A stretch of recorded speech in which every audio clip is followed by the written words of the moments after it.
This time, we'll call to order the Board of County Commissioners meeting for the purpose of agenda review for next week's business session. Will the clerk please call the roll? Commissioner Schaefer. Aye. Commissioner Allen. He's here somewhere. Commissioner Clickham. Here. Commissioner Osterhaus. Here. Commissioner Ashcraft. Here. Commissioner Brown's absent, and Chairman Eilert. Here. We do have a quorum present. Would the clerk please read the proposed consent agenda items? Item number 1, consider approving the September 28, 2017 business session minutes. And item number 2, consider authorizing and submitting the Johnson County Department of Corrections State FY 2018 carryover reimbursement budget to the Kansas Department of Corrections as recommended by the Community Corrections Advisory Board in the amount of $240,073.88. Mr. Sullivan, can you speak to the second item briefly? Good morning. Robert Sullivan on behalf of the Department of Corrections. Procedures established by the state law and the Kansas Department of Corrections require approval of our agency's annual carryover reimbursement budget in order for us to go ahead and carry over from one year to the next. And so this was presented to our Community Corrections Advisory Board on October 5th and approved by them, and it just needs additional approval by the Board of County Commissioners. And this is is this an annual activity? Yes, it is, sir. It is. Yeah, okay. Other questions? Mr. Ashcraft. Thank you, Mr. Chairman. Mr. Sullivan, I think this is your first time before us in this role. Yes, sir. So congratulations. You've got some big shoes to fill. And I know it's just temporary. Wish you well. So this looks good. I mean, it's pretty almost pro forma, but thank you. All right, this will remain on consent. Thank you very much. Item number 3. Resolution number WD 17-029. Conduct a public hearing and consider authorizing funds to construct the Leewood Contract 4 Site 7 and 8 sanitary sewer replacement and relocation for Johnson County wastewater in an amount not to exceed $219,000. Ms. McCarrick. Good morning, Chairman and Commissioners. Susan Picaric with the Wastewater Department. This is a funding request for 2 sites in the city of Leewood for repair, replacement, and relocation of sanitary sewer lines. The first site, I think we have those backwards. The first site is located west of Lee Boulevard and in the vicinity of 93rd Street. We've got some undersized sanitary sewer line there we're going to replace and straighten out these bends in the pipe there so we can better service and maintain those lines. And then the other site is located on the east side of Lee Boulevard, just north of 85th Street. And we're going to clean up some of these lines. We've got some damaged lines that are located underneath structures, so we'll relocate those outside of that area. The GBA engineers designed the improvements for these 2 sites. Project has been bid, and we've received those bids. And so now we have before you a funding request of $219,000. This project was included in the capital improvement program that we presented to you in May of this year and included in our financial model. Okay, well, this does require a public hearing, so it will remain on action. Okay, next item. Item number 4, invitation for bid number 2017-051. Consider authorizing a contract with Wiedemann, Inc. to construct the Leewood Contract 4, Site 7 and 8, sanitary sewer replacement and relocation project in an amount not to exceed $146,817. Susan. Good morning, Commissioners. This is Susan Picaric with Wastewater again. This is the companion item to the funding request we just discussed. We advertised for bids and received bids on August 18th. The low bidder was Wiedemann Incorporated with a low bid amount of $146,817. We do recommend, GBA engineers reviewed the bid from Wiedemann, and they do recommend, and staff agrees with that recommendation, Wiedemann for the project. Okay, questions? So if you have any questions. Mr. Ashcraft. A couple questions, Mr. Chairman. First of all, that one of the bidders, She Digs It, I've never seen them bid before. Is that a new firm, or what? Any backstory that you could offer on that? I'll have to get that for you. I would agree. I don't recall them ever bidding any of our projects prior to this. It looks like they weren't successful, but I appreciate seeing some different firms firms in the play here. So the second question is, do you have any concerns about, by knowing what the other bid amounts are, does that in any way impact concerns about transparency? I mean, I encourage this, but do you think that affects any of the bidding limits or bidding amounts? Weideman, yeah. Weideman looks like they're clearly the low bidder, but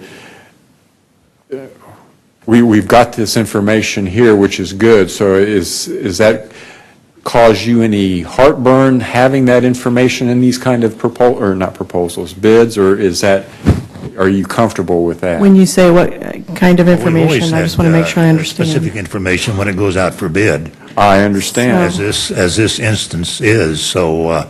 Well, I'm just wondering why we don't have the same concerns about being too transparent when we put information like this on bids, but we won't do it for proposals. Well, I think that's been discussed before. You go out for bids, all that information is made available. The other process is It's not as more transparent. complicated than Okay. just asking for a bid. So Very good. Thank you. this will remain on action. Next item. Item number 5, application number NWPPFP-3346. Consider a request from Jim Coyle, DAC Ventures LLC applicant, and Barry Prim landowner for preliminary and final plat approval for 3 residential lots on approximately 50 acres on property zoned RUR Rural District. Ms. Ahau. Good morning, Commissioners. This property is located on the east side of Moonlight Road, just on the north side of 127th Street. This is a replat of Lot 4, Cedar Ranch, first subdivision, which was approved earlier this year in July. This is a preliminary and final plat of the 50-acre Lot 4 into 3 residential lots.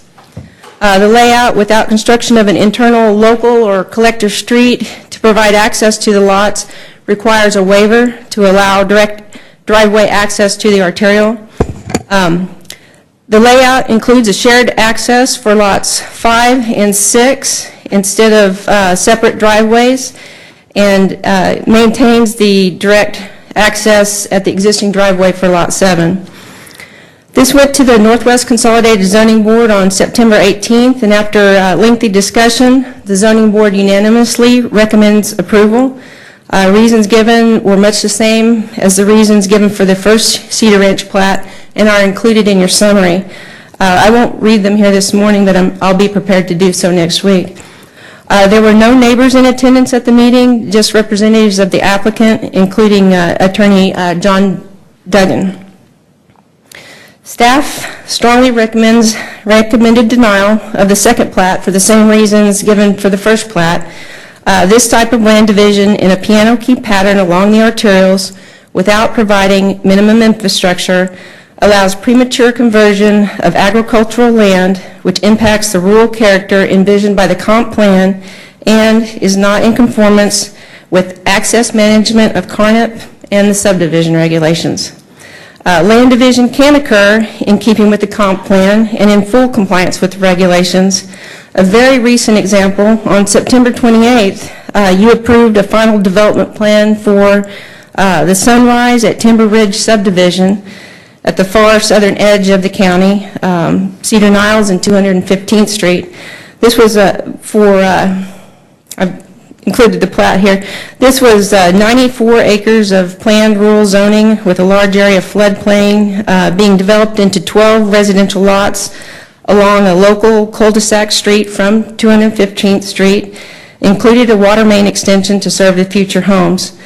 No waivers required, in full compliance with the regulations.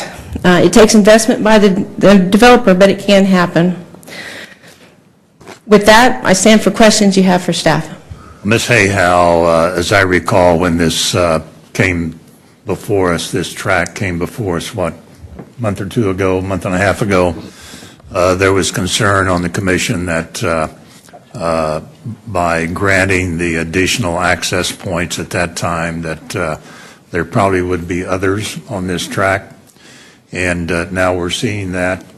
I would like to see an alternative ingress, egress to serve all three of these lots, and believe that, if this approach is approved, then we have pretty much destroyed the concern and the regulations pertaining to piano key lots, and we quite frankly would never be able to turn down another request similar to this.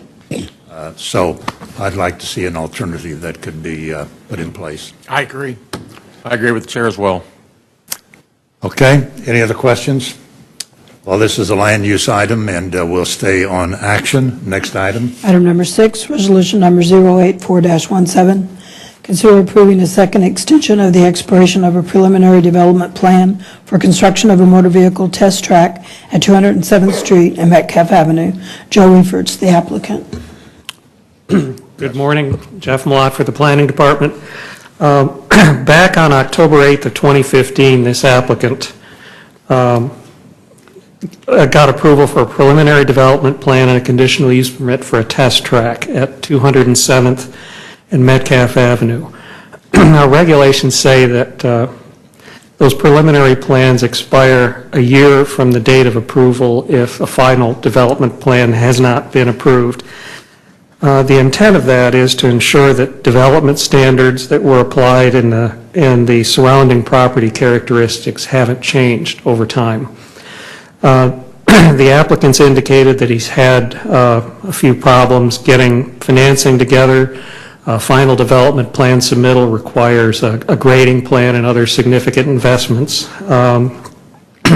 He was granted by this board a one-year extension from the approval date on February 23rd, 2017, which expired on October 8th of this year. He's asking for one more year. It indicates that he is finalizing plans, and we'll bring a final development plan before the zoning board very soon. I'll be happy to answer any questions. Well, I think Chairman. this was, yeah, Mr. Clayton, go ahead. Mr. Chairman, I've kind of followed this project along since its inception, and this has been a somewhat of a high visible project there in the far southeast, and it's been understood that it's going to be a project that's going to be ever growing and moving forward, but it's going to have different twists and turns on it, and the financing, it's tough, and I would wholeheartedly support this. He's got a base operation there, and this track's going to be crucial to the future success of that too down the line. All right, thank you, Mr. Osterhaus. Did you say there'll be a lot of twists and turns on this track? Yeah, absolutely. Is this something that can go on the consent docket, or is this it's just an extension? Yeah, no problem. Okay, thank you. And next item. Item number It will 7. remain on action.